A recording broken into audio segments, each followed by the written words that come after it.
kibba gujiif booran keessa taateen namooti baay'ee yoo jeefamanii dunqaa'eef qabeenyi isaanii irra buqqa'oon kaan immoo hidhaaf gargara kakkaatiif saaxilaman gabaas barkum 2019 kee jaarmiyaan mirgilmaan namaatiif falmamnes international balbaloomseen namooti baay'een sabab waraan bilisummaa Oromoo soortaan achi keessa firqabdan yookaan waraan kanaa waltidhat qabdan jedhuun jumlaan rashanamuu dabri immoo manirra gubamuu fuulumata durarra saasaan tumanii jeefamu jaarmiyaan kun ragabaay rakko gaagam mirgilmaan namooma Amnesty International gaafas guji keessatti matuuf bulchaan godin guji lixa gaafas abbabarra bunno gaafiif deebi'oo min waliin gaafas godheen akkan jechuun deebiisa siyaas kaleensi asitti dhaanu ol gaafatiif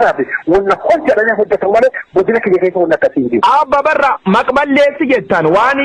hoomi sanirra kacuuf maqballeessiitiin dabruu jirtan gabaasa Amnesty maqballeessi jettanii guutuma decline gootan guji keessan nami duuni dhamuun irda deebiin koommatamuu jirtan kan keessa tokko lakk balleessaatiin fudhatani ta'a baalaansi godhuu qaba ta'ee dhufee laalee gaafadhaama tokko qofaan dippendensi ta'e indipendensii muti dhufee gaafanne illaabe tokko qaama shanee kan socho waa isaan raawwatan uummata keenya waa isaan socho waan tokko toon gabaasii callisee ta'e miseensota shaneetiin shanee qofa gaafatee ta'e haallee shanee uummata irra dhowwuuf itti gaafatamu haa qabdanii san malee uummataa miti uummati nageenyi uummatan eegamne godin kan kee duddu daawwaat dhiibba dhaqqabdu uummatii macha ture Amnesty gabaasa ture balleessa shaneettanii qaam tokko maxxansiisanii san akka mootummaatti santi ulfaatu akkas jettee as gaafatuu hin dandeessu akka nama joornaalistii tokkootti baalaansi godhi gaafatu wala akkas jettee gaafatuu hin dandeessu abbabarra qofaa miti qondaaltoti mootummaa godin guji lixaa booran gujiif booran liiban bulcha turaniif bulcha jiran cufir deddeebini jecha uummata nagaa dabalate rakkoo uummata nagaa jiru jibbisiifti kanaaf waraan bilisummaa Oromoo alaatu ajajooti waraan kana jechuun cibra soddon booroo jechuunis booran keechochorra hoogganaan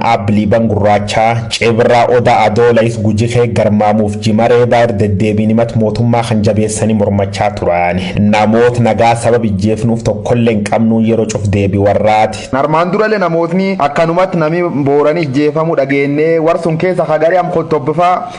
parpasii lakkumsanii jeeftanii uummati dubbataa goolichi qottoola tokkofan kaasanii qaamii keessaniyyuu makkalaakkaa qofaa miti qaamii keessaniyyuu nami ijjeesuur deddeebanii dubbatanii kuni nagam dhugaa waan soba jarri sobumaan bulaa jirti jarri sobumaan uummata kana dhuguugaa jirti kun sob dhugarra